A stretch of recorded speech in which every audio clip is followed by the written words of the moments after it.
Good morning. Good morning. Good morning. And thank you so much, Jacqueline. I feel like, okay, service is over between the first song and the second song and the reading. So thank you. Thank you, Reverend Victoria. Thank you, everyone who is here. Thank you, Agape East, for welcoming me into your loving room. I'm just so honored and grateful to be here. And as Reverend Victoria referred, we have we have grown together. We have grown up, and she has been a real beacon for me in many respects. Because when we talk about learning prayer, when we talk about spiritual practice, one of the qualities that we talk about is conviction. Right? We enter into our spiritual practices with sincerity, earnestness, and conviction. And I like to add a little passion to that too, and a little your own unique flavor. And Reverend Victoria absolutely embodies that. So it is just such an honor to be here with you all today. Thank you, thank you, thank you.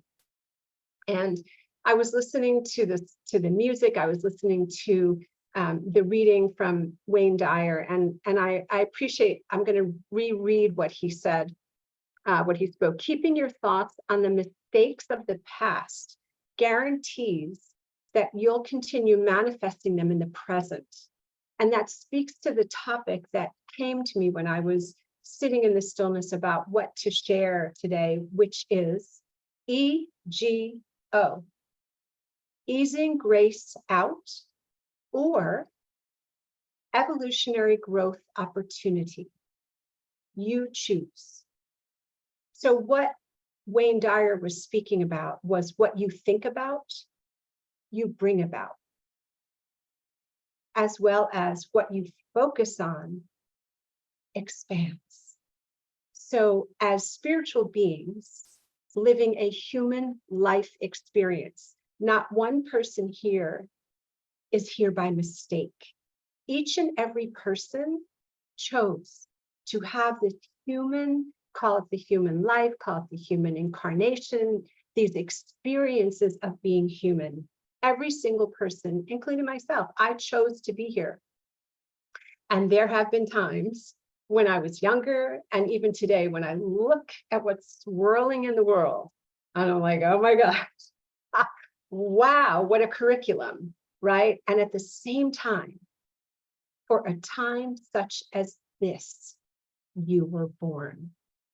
And in keeping with spiritual principle, everything that is happening for you. There's no thing against you. Socrates said that the unexamined life is not worth living. So what does that mean? When we think of the theme of the month, trust, and we think of the ego. So having trust in spiritual practice, having trust that life is for you and not against you, means that the opportunity is to go back again and again to what is emerging, what is rising up within you. So we have spiritual practices of meditation, affirmations, prayer, life visioning, sacred service, fellowship, continued expansion. Why? So we can remember who we are. So we can reconnect and realign and restore the truth of our being and know, as Reverend Michael always says, who and whose we are. Because there is that built-in forgetter that can happen in a dime when we're not steeped in our spiritual practice. And it's not that anyone is bad or wrong because this happens. And it's not how many times we stumble, it's how many times we pick ourselves up and return to center. I was thinking about this because I realized recently that I was sick and tired of being at war with myself, war with my ego, war with my mind, my sensitivity, my humanness. And even in spiritual circles, there would be this reference to get rid of the ego, you got to find out what's the ego and just get rid of it. And that's so violent. And if you look out into our world, there's so much militaristic language. And in our life, we create our life through the words that we speak. Your life is in your mouth. So I invite you to just take a moment and turn within. And I want you to just think about, where are you still at war with yourself? What is the language that you speak to yourself when no one else is watching, when you're not sitting with your practitioner or minister, when it's the middle of the night and you've just woken up, or you're driving down the freeway and someone cuts you off, or you didn't get the job you wanted, ad infinitum? Where are you at war with yourself? And what is the language that you are speaking to yourself in? Just notice. And then just come back into this space. And if you have a pad and a pen or your phone, just write down what came up for you. What was it? Because those of us that are so devoted and dedicated to our spiritual path, I know I'll speak this for myself. Being human was not something I really wanted to be. I would much prefer to spend all of my time in prayer and meditation and rising above and staying in this really high elevated place. But then I need to walk the dog and pick up the poop. And then I need to do the things like I'm a mom. When I was growing up with my daughter, I had to show up. I couldn't just check out. I couldn't do that. So sometimes I felt like there was a gap. And the reason I speak about being at war with myself is that there's this undercurrent that I have to be perfect. I have to get it right. I have to look good. I have to be on at all times. And the real truth is that isn't real. What I know is God is perfect. The divine is perfect.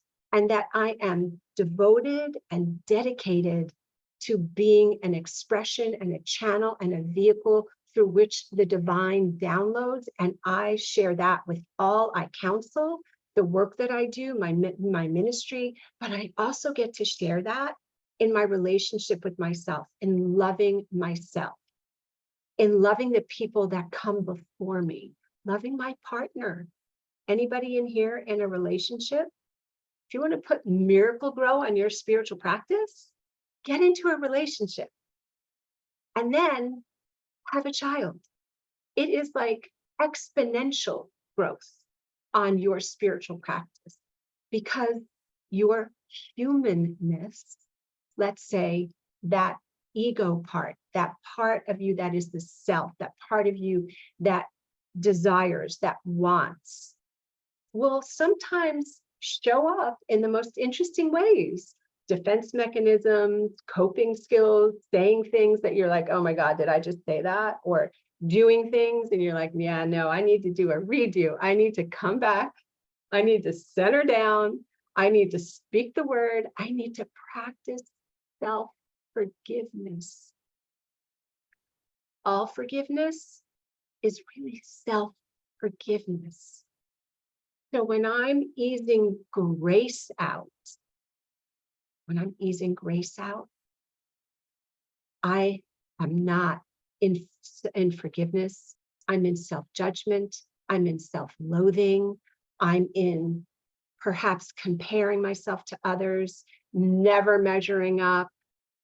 And so the opportunity for me when I start to see that rising is to get still to wherever I am. It could be in my car at a light. It could be at the park. It could be in my home, in my meditation chair.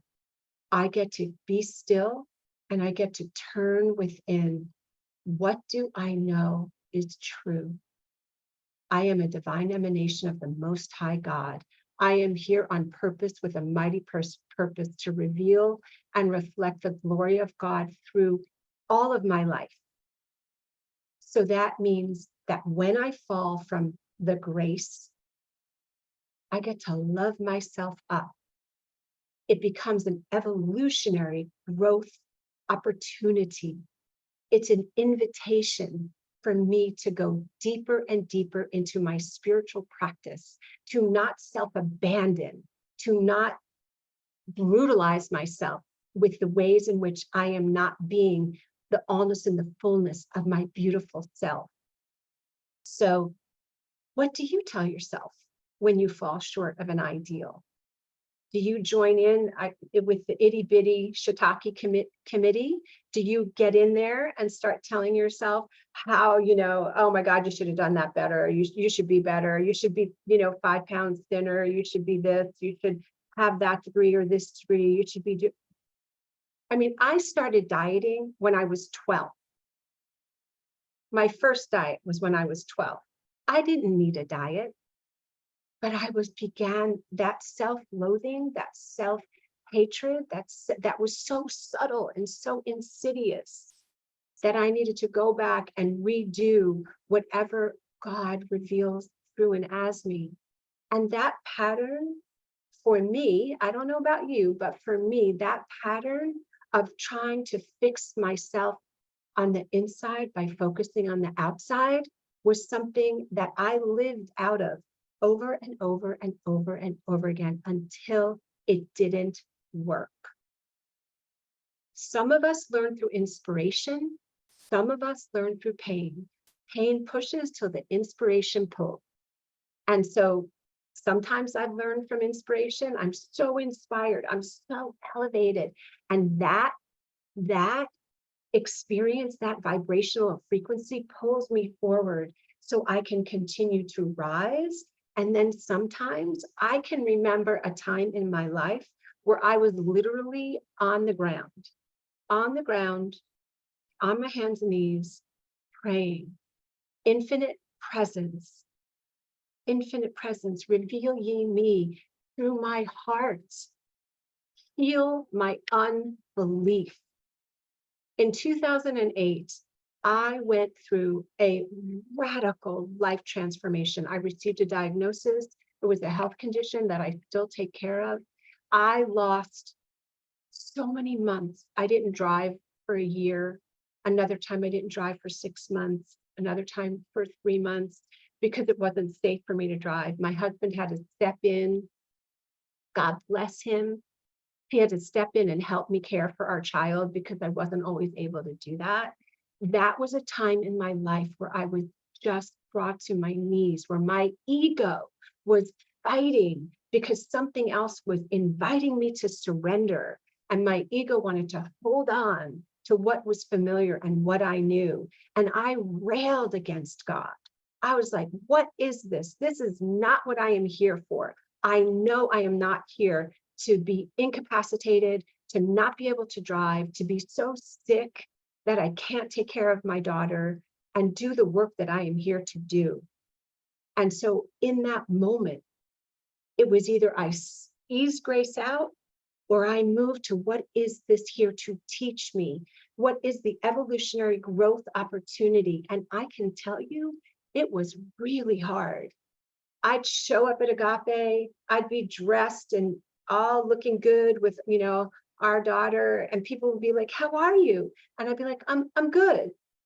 But you couldn't tell what was going on inside of me. And I had shame. I literally had shame for what was going on because I thought it was my consciousness. My consciousness created this. I wasn't a good enough practitioner. At that time, I was a practitioner, knew I wanted to be a minister from almost the first year I walked into Agape. That was so God. It was just, I just remember coming home from a service and I'm on the phone. I was literally on the phone with one of my spiritual guides. And I said to her, I want to be a minister. And then I looked around the room, who said that? Where did that come from? But going back to that experience, I showed up. Nobody knew what was going on. I had told Reverend Michael, but even still, I had such shame about that. Where are you shaming yourself? Where in your life are you shaming yourself? Maybe you haven't yet created what you want to create with your work. Maybe you're not magnetizing the cash flow you would like to. Maybe you haven't manifested that relationship. Where are you shaming yourself? Stop it. Stop it. Just stop it. I want you to start reframing. So here's the antidote to easing grace out is bringing love, self-love. When you start to feel yourself being pulled, right, by that judgment, how could you, and how did you, and why did you, and what's going on? Now, I just want you to know, this comes to me so easily because I have done this to myself. Everything that I am sharing here with you today, I have done. And I'm also sharing with you what I have done to heal it. And I still practice it because guess what? I'm still in this human bodysuit and shiitake happens, and it's just the way it is. And so one of the invitations, right, is acknowledge what's happening. Don't pretend it's not happening. I'm really being hard on myself. Call your sacred circle, call your prayer partner, call your practitioner or your spiritual counselor and say, hi, it's me. I've lost my mind. I've lost my right mind. Hold me in prayer, or you have a session where you get to really acknowledge, you get to reframe what is true about you. Maybe you do this first thing in the morning. I have this practice that I share with my clients and when I speak. It's called Take 5. So in the morning, before your feet hit the floor, right, you take 5. You sit back, you put the pillows behind your back, you extend your legs, you tune in. If you're not a seasoned meditator, maybe, whatever you're working with that, take 5. Turn within, set the timer, take 5, just be with that. And then write down all the blurts, right? That come up. Like when you wake up, you sat with that, you wake up, you write down all the things, you just empty your basket. And then 5 things that you intend for the day. I intend to be more loving. I intend to pause every hour for 5 minutes. I intend to reach out to somebody I haven't spoken with. I intend to eat healthily. I intend to have glasses of water, 10 glasses of water, whatever your limit is, right? So you do this, take 5. And anytime during the day, when you start to feel you're moving away from equipoise, it's one of my favorite words, equipoise, take 5. Just take 5. You have 5 minutes. You could spend 5 minutes in the self beat up mode, in the judging yourself mode, right? You could. So we're going to reframe it. You're going to take 5 and you're going to just love yourself up. What are 5 things you just love about yourself? And even if it's something like, I love the clothes in my closet. I love the way I, drink my water. What is it that you can love about yourself? Take 5 and practice that for 30 days. right? 21 days, you begin to change a pattern, do it for 30. Take 5. And before you go to bed, write 5 things that you are proud of yourself for doing that day. And when you do that, you are going to build up escrow in your spiritual practice bank book that you can lean on and you can draw upon. Because we are living in times, I don't know about you, but I think they're really crazy at times, right? It's the highest of high vibrational frequencies with a lot of people, meditating and praying and doing spiritual practice. And then there's the exact opposite. So the invitation is be your own guru. It's inside of you. Take back your power. The spiritual practice, you have dominion over your thoughts, right? Before your thoughts start careening like a loose train, come back, or wild horses stampeding away, right? And then you're in this pit of despair, or maybe it's not even despair yet. Maybe it's just like, don't want to do anything. It's not going to work out. All that. Take dominion. Take 5. Go back. What's great about you? What's beautiful about you? What's wonderful about you? When you begin to inculcate yourself with what is beautiful and wonderful about you, those voices that ease grace out become dialed down. The frequency dials down. And so my invitation to you today is to look at these challenges in your life. Look at what rises up in your mind. Look at what presents itself to you as evolutionary growth opportunities. Don't deny your good. Even in the worst of situations, there is something beautiful that is seeking expression through it. Does it mean you might not cry? Does it mean you might not feel sad? Does it mean you might not have days, the whole, dark night of the soul? I just want to let you know, in my experience, dark night of the soul can be many days, and it's not just like one and done. But after the dark night of the soul, I've been transformed. Something has occurred within me. Like when I shared about that health experience, that health condition, that experience that I went through, I was transformed by that experience that brought me to my knees over and over and over again for years. I cultivated a compassion that I would not have had. Now, my conscious mind, my ego mind, right, as they talk about, would tell you, I would never have chosen that.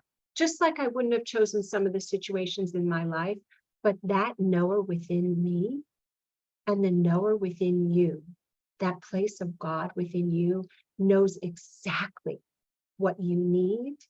And it also provides you with what you need to move through that situation. So I invite you today and for the next 30 days, take 5, reframe, acknowledge what's coming up. Don't do a spiritual bypass. Don't spiritualize it, right? Everything is spiritual. You cannot ease God out. You can't. God's everywhere. You can turn away from God.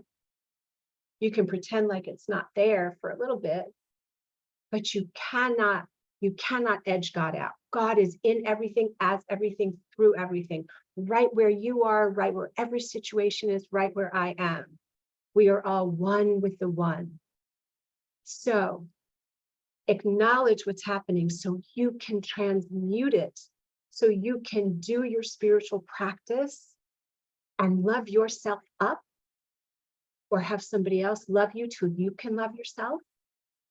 And then you get to transmute it into something that is for you, that you can then help another person, right? Your life is here to reveal and reflect the glory of God through and as your very life. So what happens in your life is for you, And then you get to share it. You get to be a greater place and space for somebody else to lean into. You get to be that soft place for someone to lean into when you're going through something that brings you to your knees, because you rise. You then rise. So before we close, I want to read something to you, and I want to invite you to close your eyes and just take this in. It's called the guest house. This being human is a guest house. Every morning, a new arrival, a joy, a depression, a meanness.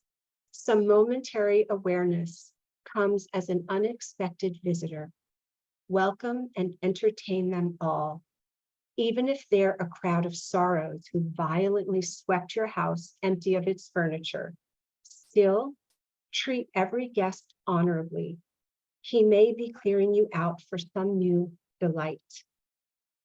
The dark, though, the shame, the malice, meet them at the door, laughing, and invite them in. Be grateful for whoever comes, because each has been sent as a guide from beyond. So as your eyes are closed, I'm just going to speak the word. And so how very grateful, how very thankful I am for this time together with this beautiful community of lovers of God, lovers of meditation, lovers of prayer. How grateful I am for Reverend Victoria and Michelle and the team. How grateful I am for each and every person that showed up to do service today. Jason and Jacqueline, how grateful I am for each and every person who showed up with a receptive heart and a receptive mind. I bless each and every person as they return back to the activities of their day, absolutely knowing that they recognize that they are one with the one, no distance, no space, no separation, nearer to them than the very air that goes in and out of their nostrils, one with the one with the one. And in this field of unification, in this unified field of oneness, of unconditional love, I simply speak this word, calling forth peace and peace of mind, calling forth grace, calling forth the remembering of those times where everything just stood still and the sunlight of the Spirit was evident, where love just pressed forward and poured forth over and through and around them. I call forth abundance and prosperity. I call forth health, wholeness. I call forth vitality and vibrancy. I call forth the revelation of wholeness. I call forth dominion over the thoughts. I call forth the Take 5 experience, just absolutely billowing out through and as their very life. I call forth the awareness that they are here on purpose with a mighty purpose, that they are here to reveal and reflect the glory of God through and as their very life, and that everything that is needed is given unto them in the most beautiful and divine time. And knowing that this and more continues to unfold in, through, and as their very life, I just know that this word is done. I know it is so. I revel in this. I am unmoved by anything else. There is only one thing happening all the time, and that is good, that is God, that is love. And knowing that that is so, I simply allow that to be, saying, Amen, Ashe, Aho, it is done. Amen. Beautiful. And just continuing in this prayer field, blessing all those individuals.